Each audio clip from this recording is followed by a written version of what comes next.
দেখো, আমাদের parliamentary system হচ্ছে টোটাল তিনটে কক্ষ থাকে।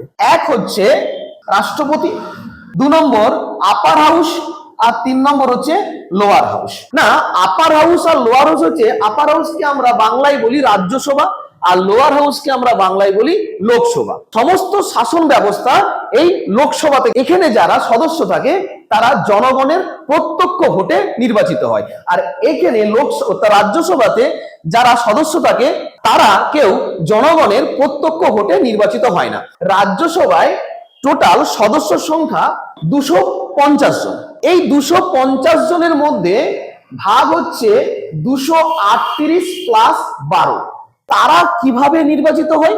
না, তাদের নির্বাচন পদ্ধতি হচ্ছে পরোক্ষ ভোট। অর্থাৎ প্রত্যেক রাজ্যের বিধানসভায় যে এমএলএ সিট থাকে তার সেই একটা অনুপাতে এখানে 238 জন নিয়োগ হয়। ওকে, সেটা প্রত্যেক রাজ্যের অ্যাসেম্বলি থেকে নিয়োগ হয় পরোক্ষ ভোটে। আর এই 12 জন রাষ্ট্রপতি নিজে নিয়োগ করে। কি কাদেরকে?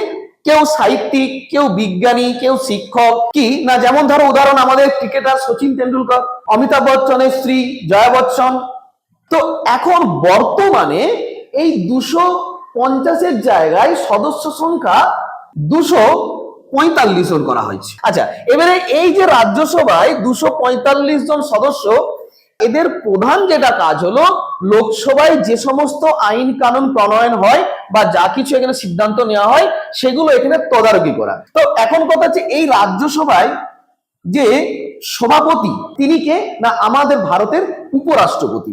যখন ভারতের কোনো নতুন আইন প্রণয়ন হয়, অর্থাৎ সেটা তখন আইন হয় না, তখন বিল থাকে।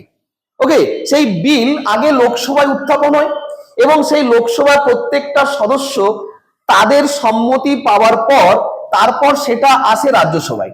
ঠিক আছে, এবারে সেই রাজ্যসভায় সেই বিলটাকে দেখার পর যদি রাজ্যসভা সম্মতি দেয় তখন সেটা আবার লোকসভাতে যায় এবং লোকসভা থেকে তখন রাষ্ট্রপতির কাছে যায় এবং রাষ্ট্রপতি তারপরে তিনি সাইন করে দেন, তখন সংবিধানে যুক্ত হয়, তখন তাকে আমরা আইন বলি।